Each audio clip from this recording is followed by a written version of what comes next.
if we can set goals that make it bite-sized to achieve the long-run objective, then that brings forward also our motivation because we can see what we need to do today. That's Dr. Katy Milkman, behavioral scientist, Wharton professor, and best-selling author of How to Change, the Science of Getting from Where You Are to Where You Want to Be. We all are born with slightly different constraints, but we all also have room to grow and change.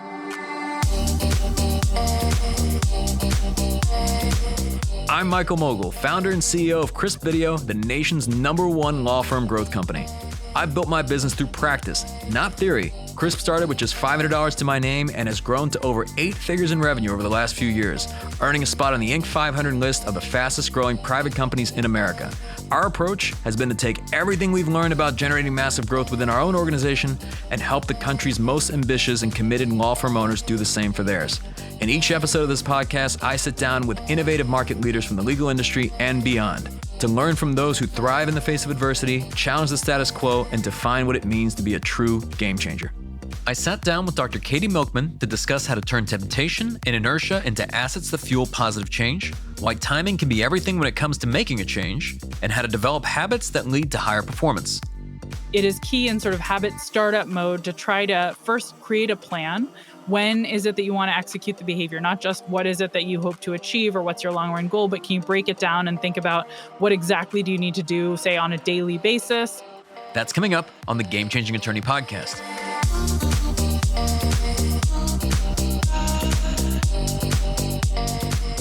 Dr. Katy Milkman is an award-winning Wharton professor, behavioral scientist, and the co-director of the Behavior Change for Good initiative.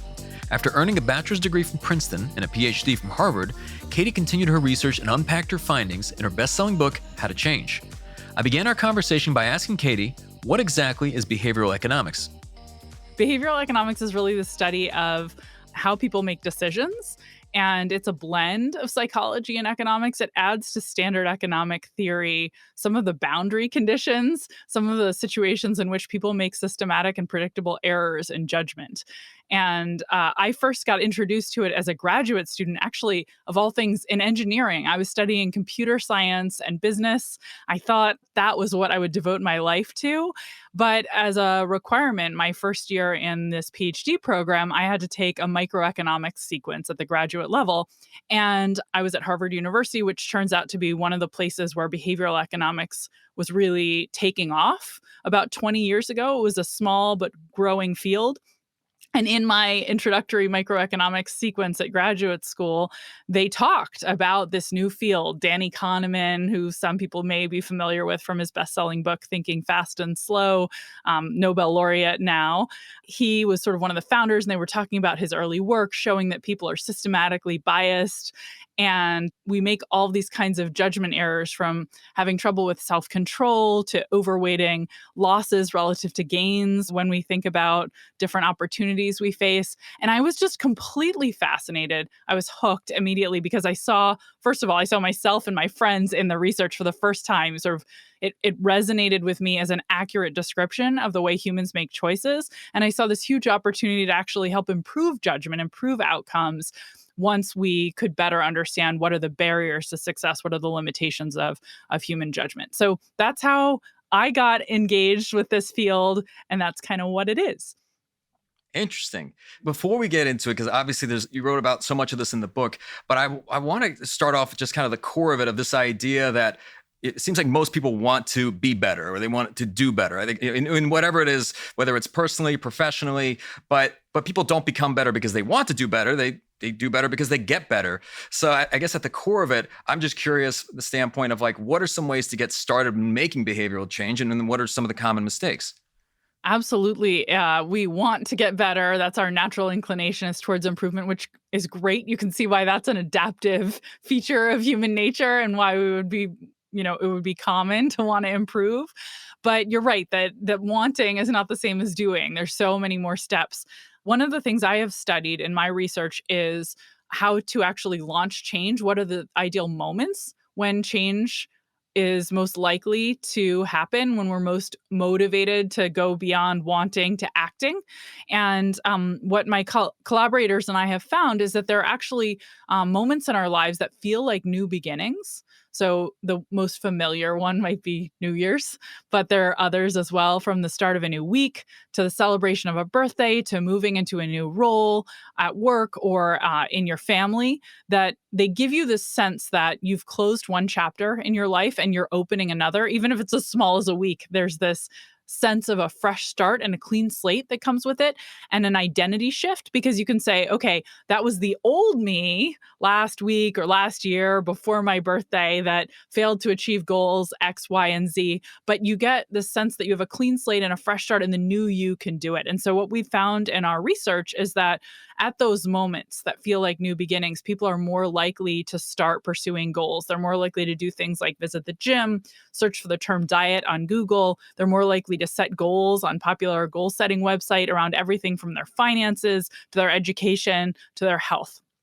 And so, if we're trying to think about how do we actually move beyond just wanting to change to actually taking action on it, looking for these moments that are essentially propellants. They supercharge our motivation and make it easier for us to, jump and actually take action, can be really valuable. And when we're trying to coach someone else or encourage someone else, if you're in the role of a manager, a teacher, or literally a sports coach, looking for a fresh start moment in the life of the people you're encouraging to make change can be really valuable. We've found that when we, for instance, highlight dates on a calendar that correspond to fresh starts, like the first day of spring or a birthday, and then invite people to make change on those dates, people are more motivated and find that more attractive than if we just invite change on an ordinary moment. And what do you find to be the difference? So, for example, on New Year's Day, tons of people setting New Year's resolutions, and the gym is never more crowded, right, than it is at the start of January. Yes. But then it seems like however many people set those resolutions in February, most of them seem to fall off. And I'm just curious, what's the difference between somebody who maintains that habit or it builds on that habit versus the one who abandons it? Yeah, it's such a great question. I have to say, by the way, that because I'd done this research on the fresh start effect, which is what we call this phenomenon, a lot of people, when they heard I was writing a book about behavior change, assumed I was going to write a book about fresh starts and their incredible motivational power to get us going towards change. And my immediate response was, that would be a really useless book because fresh starts only get you started and they don't get you to the finish line. So I wrote a chapter in this book about behavior change that focuses on fresh starts, but the rest of the book is about strategies that you can use now that you've got that motivation to begin to actually get further than February if it's a New Year's resolution. That is the challenge with so many goals, is that we need more than just the motivation to begin. We actually need tools and tactics to help us overcome the many barriers to change that can stand in the way of success. So there's a lot of different strategies that work. And a key lesson I've learned in my research is that it really depends what barrier you're facing to change, what internal barrier, I should say. I focus in my research on studying the internal barriers. There are, of course, many external barriers that can get in our way of change, from, whether or not you have the financial resources you need, the structure and your environment that you need. Those are all worth attention too. But there's also internal barriers that can be obstacles to change, from hating the process and finding it deeply unenjoyable, to old habits, to forgetfulness, to lack of confidence.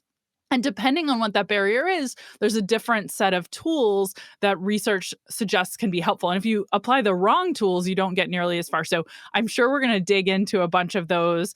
Let me just sort of high level say for now that the tactics depend on what is holding you back. And so a really important part of the process in planning how are you going to get from your New Year's resolution to lasting change is starting to diagnose, okay, why is it that I am not exercising regularly, or I'm not hitting my deadlines at work, I'm not eating the way I want to be eating, or practicing meditation at the rate I want to be practicing it. Whatever your goal is, it's really important to interrogate those obstacles that are holding you back first. And you mentioned at the start of the book that we tend to be overconfident about how easy it will be to be self-disciplined. So we think about future me that will be able to make good choices, but too often, like, present me succumbs to that temptation. And you mentioned this concept of present bias. If you could elaborate on that. Yeah, I'm so glad you went to present bias. So this is probably the most pernicious obstacle when it comes to behavior change. It's certainly the one that I find nastiest, and it's our tendency to care more and weight more in our decisions, whatever instant gratification we will get from a choice relative to the long-term consequences that will ensue. So optimally, of course, a decision maker would sort of think about the global picture, not only what joy and pleasure I'll get today from a choice, but also what the long term consequences will be, right? If I choose to blow my paycheck all in, on one fancy new gadget and don't set anything aside for retirement, we would recognize that that's not maybe a great decision because in the long run we'll regret it. But because we are wired to focus more on the present than on the long run, we make decisions that are short-sighted too often. We, overspend when we should save. We overindulge when we should cut back. And so this can be a huge barrier to change, that tendency to focus on the instant gratification. So in my research and research by others has started looking at, okay, given that this is a really pernicious and persistent problem, what are some of the tools that are most useful for overcoming it? If that's the thing that's standing in the way, say you want to exercise regularly, which is a pretty common goal, and you hate the activity of exercise, it's going to be really hard to motivate yourself to actually do it because of present bias. You know you should, but you'll always say like, "Oh, tomorrow, tomorrow I'll start that workout routine. Today I'm going to sit on the couch and enjoy." So, how do we bust through? There's sort of two strategies. One is the carrot, which is to try to actually make it more instantly gratifying to do the thing that's good for you. And the other is the stick, which is to make the consequences so steep of failing to follow through that you will actually decide it is optimal, even with your present bias, to take action now. So those are the two sets of tools. And I'm happy to dive in and start talking about some of my favorite tactics if that would be helpful. And I see you're nodding. Yeah. Yeah. Well, so I'd love to hear. So I know when you mentioned this, like you talk about like temptation bundling and gamification, and I'd love if you talked about when this works and then when it doesn't work. Yeah, absolutely. Well, one of the most, I think, powerful tools that we can use to change our behavior for the better when we face present bias is actually to make it instantly gratifying to do the things that are good for us in the long run. And this insight, I'd say the best research on this comes from my colleague, Ayelet Fishbach at the University of Chicago and Caitlin Woolley at Cornell University. They've done research showing that when we have a goal that we want to achieve, most of us think, I should just look for the most efficient path to get to my end objective. That's the way to go. But a small subset of people think about goal pursuit a different way. They actually look for the most fun way to pursue their goals. So I'm going to go back to the gym example. If you think about the gym, it might be the difference between heading for the maximally efficient Stairmaster to get to your goal of getting fit versus going to Zumba class with a friend, which may not be as efficient, but it's going to be a lot more fun. And what Ayelet and Caitlin found is that if we actually encourage people to look for the more fun way to pursue their goals, they persist longer. But most people don't have that intuition. Most people look for the most efficient way and then they quit quickly because they aren't enjoying in the moment the experience of goal pursuit. So I think this is an incredibly important insight. I often call it sort of the Mary Poppins effect, because if you remember Mary Poppins, she sings about the spoonful of sugar that we need to get the medicine to go down. If we recognize we need to make it fun to pursue our goals, we're going to be much more likely to persist. And one strategy I have studied for doing this very specifically that you just alluded to is temptation bundling. And I studied that actually as a graduate student. It came out of, I call it me search. It came out of my own struggles to exercise more regularly. And I found a tactic that got me engaged and excited to go to the gym was actually only letting myself indulge in the entertainment I craved when I was exercising. And it was this magical solution to two problems I had. One problem was I couldn't motivate myself to go to the gym at the end of a long day. And the other was I was wasting time on, binge watching my favorite TV shows when I should have been doing my classwork. And so I found if I only let myself enjoy those indulgences at the gym, magic happened. I suddenly started craving trips to the gym to find out what happened next in my latest, thriller.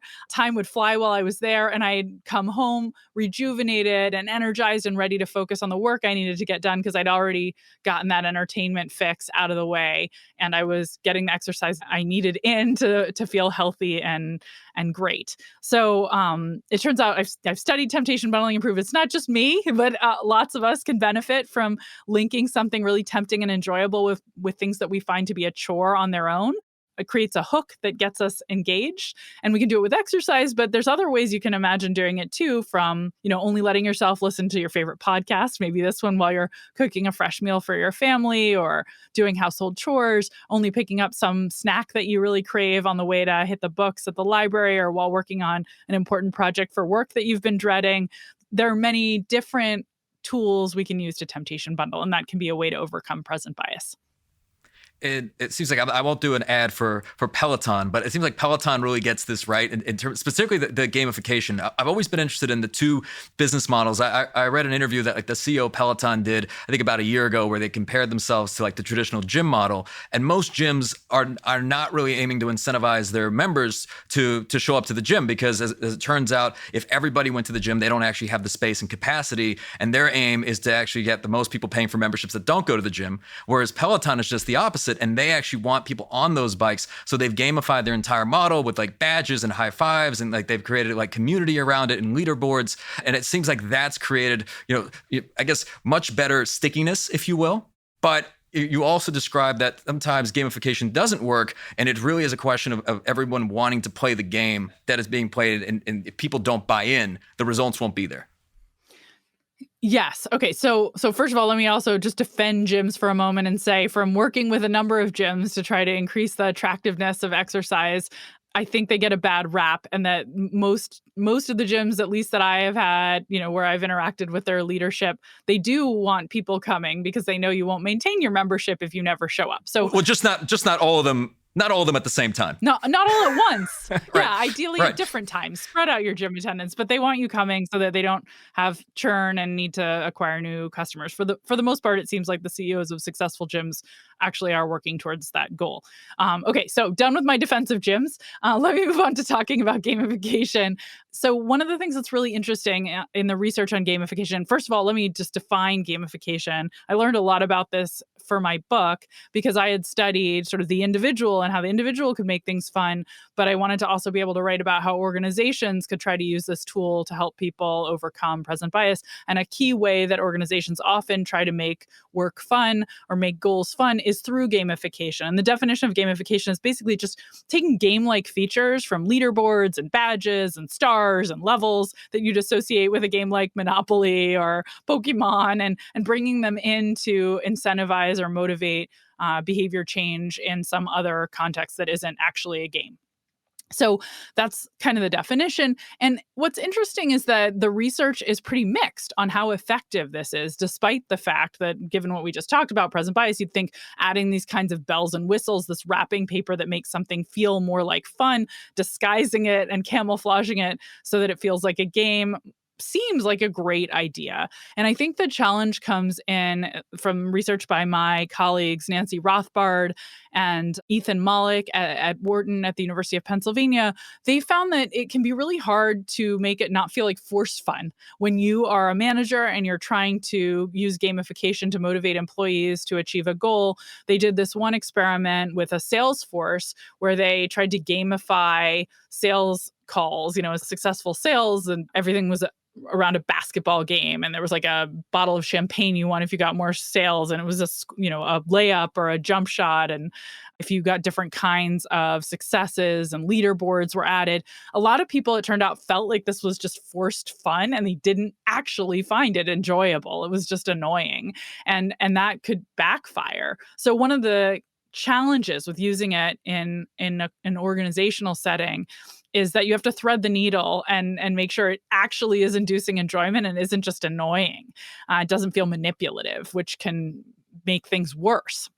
One silver lining, I'll say, is that a lot of situations where we want to achieve goals ourselves, like Peloton, right? People are self-motivated to achieve that goal. You could also think of the example of something, many of the apps that use gamification, like Duolingo, which is trying to help you learn a language. There's a lot of game-like elements. I think they don't run the risk of backfiring when they use these tools as much because you are bought in, you are working towards this goal. You don't feel manipulated. You're seeing it as an engagement strategy to help you reach a shared goal. And so I think it's less of a risk in those contexts. And if you get the formula right, if you actually can use these bells and whistles, the competition to motivate people, then that can make the experience more positive. And there is some research showing that, giving people small accolades when they achieve something that they are eager to achieve themselves is motivating. It makes them feel great. They come back, they persist longer when they're getting those awards for a self sought objective. But it's just tricky when it might feel manipulative. And I know you mentioned earlier, like when we talked about the carrot, almost like positive reinforcement, you mentioned the stick. Ben Hardy was on a podcast several months ago. He talked about this idea of forcing functions, where essentially you make the downside so great, it's almost like burning the ships, if you will, that you create this constraint where you will do it. But where does that, I'm curious when that works versus when it doesn't, because I'll give an example. There's this alarm clock for people that struggle to get out of bed that will start to shred like money as you put it in there. And some people say, okay, that's great. I'd be willing to put $1 in there, but not $100, right? So I'm just curious when this works and when it doesn't work. Yeah, it's a terrific, terrific question. And by the way, academics call these commitment devices, where you voluntarily impose some penalty on yourself or some constraint on yourself, with the objective of achieving a larger goal, right? So you put money on the line. In the case of the alarm clock you described, that you say, I'm going to forfeit this money if I don't hit this deadline for work, and you declare a referee, someone will hold you accountable. A lot of people, by the way, find this really counterintuitive. Like, why would I ever voluntarily part with my money or constrain myself? But it does make sense once you recognize that it's a reaction to present bias. It's to make the price of your vice so high that even if you overweight the present, you still aren't going to want to, make this mistake. So it's like, speed limits are imposed by others. It's a fine to prevent us from giving into temptation, but it's like putting a speed limit on yourself. And they are powerful. So research shows that they work in many cases, giving people who want to quit smoking the opportunity to put money on the line that they'll have to forfeit if they fail a nicotine or cotinine urine test in 6 months, increases smoking cessation by about 30% relative to just giving people traditional tools. So they work. But you're absolutely right in asking the question of sort of what are the boundary conditions? And, I think the answer is very much it depends, unfortunately. So it's not as like nice and crisp and precise of an answer as I'd like to be able to give you. It depends on whether or not you've set the stakes high enough that you feel like it's the point of no return.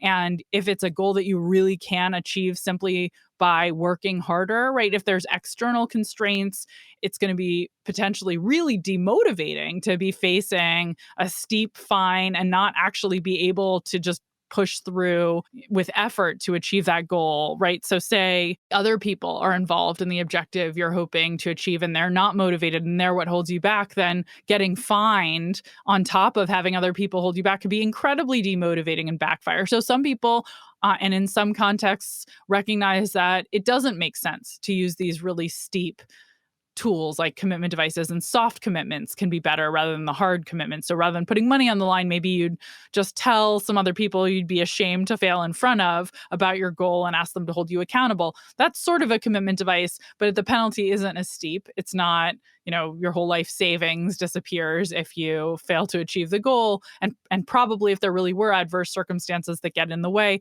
those people who would have shamed you will understand and accommodate that. So it's a personal choice. It depends on the situation when this is the right tool. But the evidence is very strong that creating your own constraints can be a useful way in some circumstances to overcome present bias.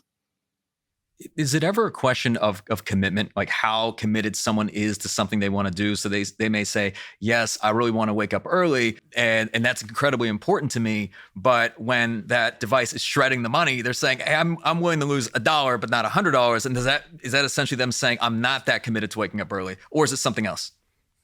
Yeah, no, that's absolutely right. It's you're pricing your commitment essentially, right? Like how valuable is it to me? How much am I willing to put on the line? And if the answer is $1 but not $100, that tells you something about how important this goal is. And so putting the right price on your vice, if you're going to use one of these commitment device style tools, is going to be really important. If you put too small of a price, it may not be very motivating and you may fail a lot and just lose a lot of money. But if you put too high of a price, then you also may really regret it, especially if you run into some constraint that you weren't anticipating that obstructs your path. Constraints often control our thought processes. Even things like exercise and diet revolve around guardrails and defined limitations. I asked Katy to elaborate on how these constraints impact our decision making ability and how we can become more motivated to reach our goals. The research on goal setting does suggest that when we set goals for ourselves, we end up being more motivated to achieve those goals than when someone else externally sets them. And there's actually some new research that's literally just come out in the last week around exercise from my colleagues at the University of Pennsylvania, Kevin Volpe and Mitesh Patel, showing that in that context, self-set goals are also more motivating and result in more success than externally imposed ones. And I think that has to do with buy-in and how important this then becomes to you. If it's something that you have bought into and set for yourself, it seems natural and understandable why you would work harder towards that goal than something that's externally imposed, even when the costs are so high as a loss of life or a loss of years of life. Again, present bias has so much to do with it. We overweight the instant gratification, and that leads us to make these crazy choices when you think about, smoking or, failing to exercise and eat right. So often it's this micro focus on the moment to moment gratification we'll get that leads to those decisions. But if we can set goals that make it bite sized to achieve the long run objective, then that brings forward also our motivation because we can see what we need to do today and tomorrow, and that's easier as well. This is so incredibly fascinating to me. And I will say, just working with so many business owners nationwide, I'll say that 100% of them want to either grow their business, support their team at a higher level, support their family, make a greater impact in their communities. And as you describe, like our intentions are only loosely predictive of our behaviors. So where I start to wonder is, of course, everybody wants to be better, or they want to grow, or they want to make this greater impact. But how much of this, in terms of like that internal drive, is intrinsic? Like meaning that like how much of that want, that hunger, if you will, is intrinsic versus, because someone else could say, hey, I wish I had the motivation. I wish I didn't procrastinate so much. I wish that it was all there because I do want to achieve this outcome, versus people that have that intrinsically. So I'm just curious how much of it can be learned versus how much of it are we born with? Yeah, it's a really interesting question. I should say first, I am not an expert on this topic, but I sometimes hang out with people who are. And one of them is Angela Duckworth, who has absolutely studied traits. And this is sort of in the area of personality psychology. So one lesson I have learned from talking to her is it seems like just about everything in the world is about, if you roughly estimate half nature, half nurture, you'd be on par with probably what's true. Maybe it's 30-70 in some cases, maybe it's 60-40, but 50-50 is a pretty good guess. So what that means is that of course some of it you're stuck with, some of it, is ingrown, but there's room for improvement and there's room to change your circumstances and your path and your approach so that you can achieve more. And I actually think that's really encouraging. Recognizing, of course, yes, we all are born with slightly different constraints, but we all also have room to grow and change. And I don't know if you've heard this expression, but we're all committed to our existing set of habits. So there's sometimes there's good habits and bad habits, right? So for some people, I'll just give an example. At 5 o'clock, they're lined up at the gym. And for others, at 5 o'clock, they're lined up at the liquor store, right? Both habits that take place at 5 o'clock. And when you mentioned that like our existing habits at times lead us to live on autopilot. So when we are changing behavior, how much of it is like replacing another habit versus just creating a new one? Yeah, it's a great question. And it certainly depends a lot on your circumstances and probably your age. And, I know we both have kids, and that's a whole other thing that shapes and constrains habits and routines. So, that's a big old, it depends. Actually, the best tools and tactics for building new positive habits are, I think, the same in both cases, whether we're replacing old ones or building new ones. It is key in sort of habit startup mode to try to first, create a plan. When is it that you want to execute the behavior? Not just what is it that you hope to achieve or what's your long run goal, but can you break it down and think about what exactly do you need to do, say, on a daily basis? When will you do it? How will you do it? What will your social supports look like? And then really is true that the more you practice something, the more it becomes habitual. And we think about practice and deliberate practice as something you do to achieve mastery, which is absolutely true, right?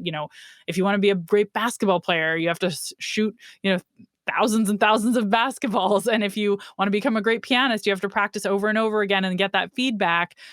It turns out that building habits, though, is also about repetition. And so if there's something you want to do that's good for you in the long run, trying to think of it as something you want to practice, just like you'd practice the piano, doing it in an ideally a somewhat structured and consistent way, though also building flexibility so that you have sort of a backup plan if you can't do it in exactly the same way at the same time every day. Do you have, what's the second best, and practice that as well, and try to reward yourself for that practice, because rewards are what makes habits sticky. Once you repeat the behavior and you see that reward, you see the good outcome. And maybe, by the way, a lot of the things that have long-term rewards, we need to bring those rewards forward by making it fun, or telling other people about our successes so they can celebrate with us, tracking them in some way. Those things are going to help us build lasting positive habits. So repetition, reward, some degree of consistency, but also enough flexibility so that when life throws you a curveball, you will still be able to enact that habit. Not always 7 a.m. or always 5 p.m. is if you get too rigid, actually my research has shown you don't build the most lasting habits. So some degree of flexibility is important to build in as you're in startup mode. And I love in one of the chapters, I think it was a chapter on laziness, you talk about the fact that I think some people look to people that are either like high achieving at work, or let's say they're super committed to their fitness goals or whatever it might be, that sometimes those that aren't that look at these people and think they've got this like preternatural ability to resist temptation, when instead these people are just on like consistent routines. And when you ask many of them, like the example you gave, I think ones that run, let's say 3 miles a day, they don't look at that as something like they have to motivate themselves to do everything. That's just what they do at this time every single day. So it's just almost becomes on autopilot. But I hear different estimates every time I ask this question of like, how long does it take to build a habit? So like, how long does it actually take to build a habit? I'll tell you why you hear different estimates. It's because there's no one number. Though, by the way, one of my favorite fun facts for habit nerds is that for a long time, people had this number 21 days in mind. And it turns out Wendy Wood at the University of Southern California, who's probably the world's expert on habits, she debunked this one for me. I said, Wendy, where does it come from? And she said, I traced it back to a study done in the 1970s on plastic surgery, where people who have had plastic surgery, it takes about 21 days for them to say they're comfortable with their new face. So somehow that fact fueled this belief that it takes 21 days to form a habit. But what the research really does seem to show, and this is based on work by Colin Kammerer at Caltech that I've gotten to be involved with, using machine learning and different data sets to try to map out actually how long does it take before behavioral patterns become really consistent when it comes to things like gym going or hand sanitizing in hospitals by caregivers. And the fact of the matter is, it depends.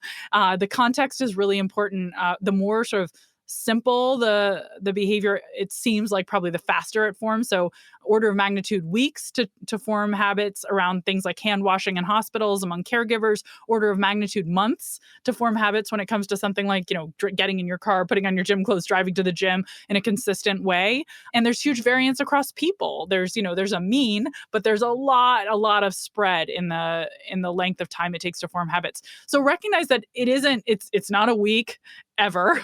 The more complex the behavior, the longer it's going to take. And it's okay if it feels like it's taking a while. It doesn't mean you'll never get to the point where it starts to feel automatic and become easy. It should get easier and easier the more you do it. And to become truly habitual, some things can take as long as 6 months. But that just, is more reason to think about it as a deliberate practice to build to that end goal of it's a habit and it no longer requires exerting huge self-control to actually make the right choice.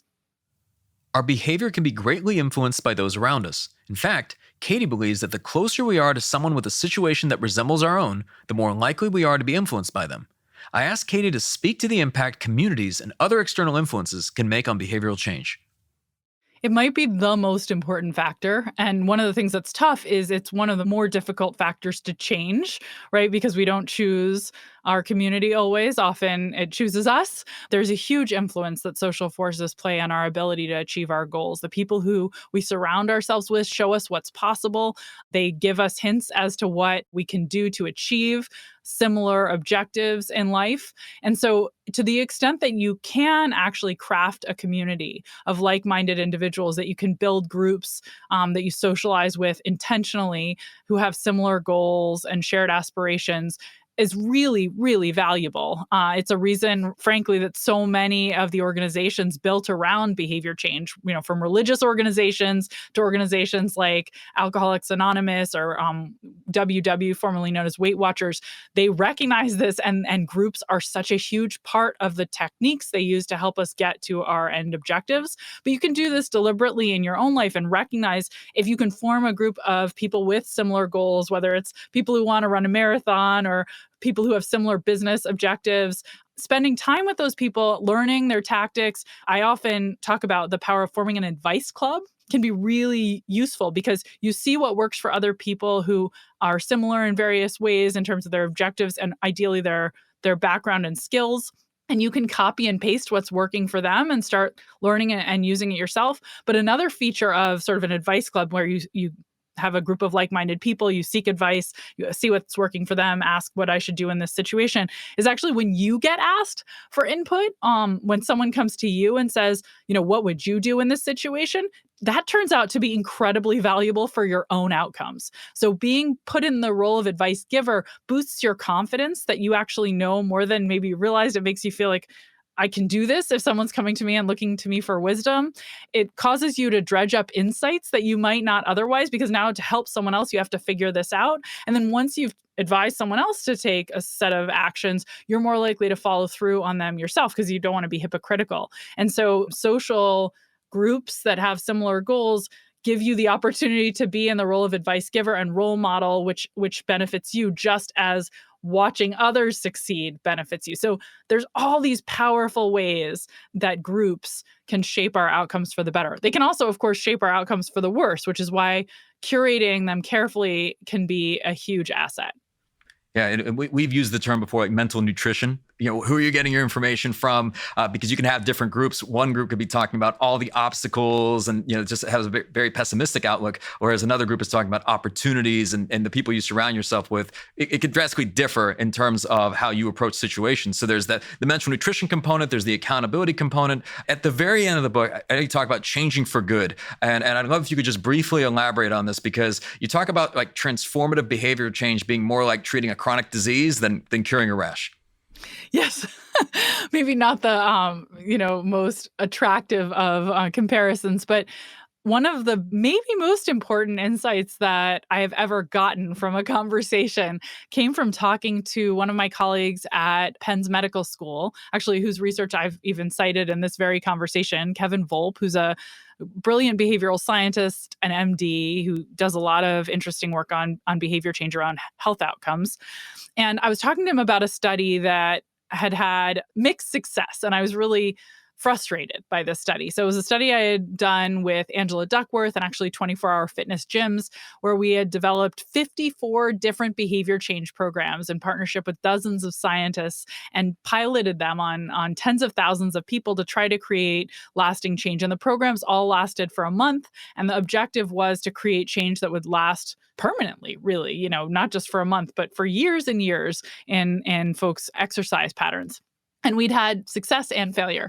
Success looked like during that month when the program was in place and people were, hearing from us regularly, getting encouragement and so on, really good things happened. We saw a lot of positive change in behavior. But then after that month ended and we looked out to the future, we saw that a huge amount of the change we'd created decayed. So I was talking to Kevin and saying, lamenting, why didn't the change last? It's so frustrating. We did all the right things for this month. We saw all these benefits and then it sort of fell away.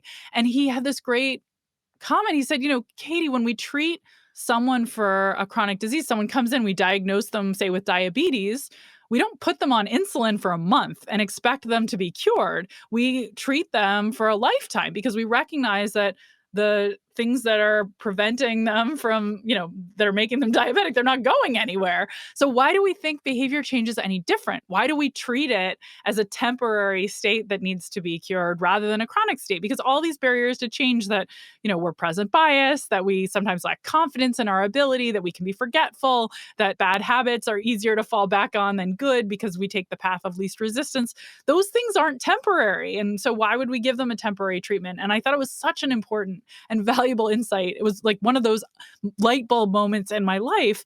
And it's true when you look at the data, so many of the tools that we know can help change behavior, they work in a durable way if they're applied durably. But once you take them away, they stop working, right? So if you've found a way to get to the gym regularly by bundling it with your Netflix binge watching of your favorite shows, and suddenly you shut down your Netflix subscription, the gym is going to go back to not being fun.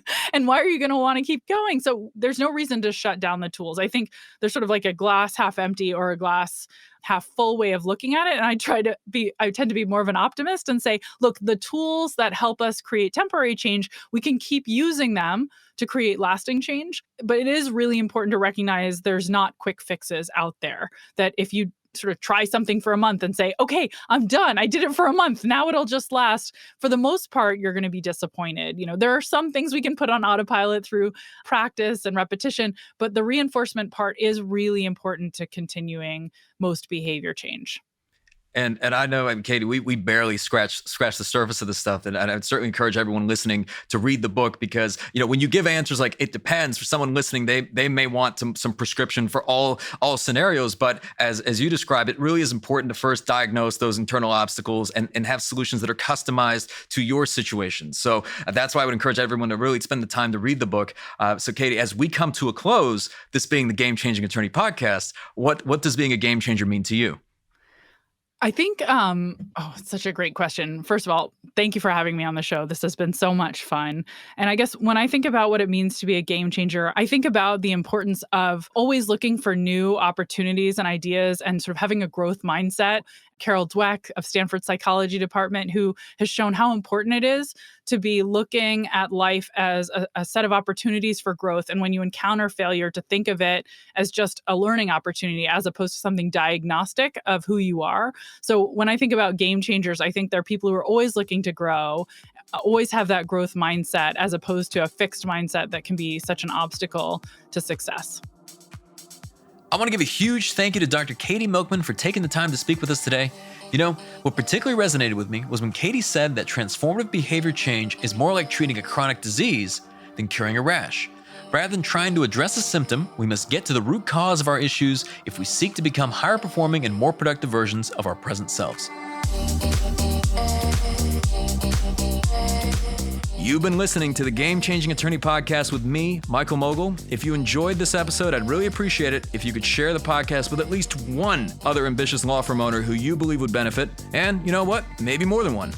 For more information on our interview with Dr. Katy Milkman, see the show notes for this episode in your podcast app or visit GameChangingAttorney.com. And join us next time when we'll be speaking with high-profile trial attorney and founding partner at Claggett & Sykes, Sean Claggett. If we didn't do contingency work, there'd be no access to justice, and big, huge corporations would completely and utterly control and destroy this country. And they'd have no problem doing it. And look at what does it really come down to, right? With those huge corporations, it's to make a very few people very wealthy at the expense of everybody else in society. And that drives me nuts. I have no problem with capitalism. I love capitalism, but you got to be responsible. And if you're hurting people, own up, step up, do the right thing. That's next time on the Game Changing Attorney podcast.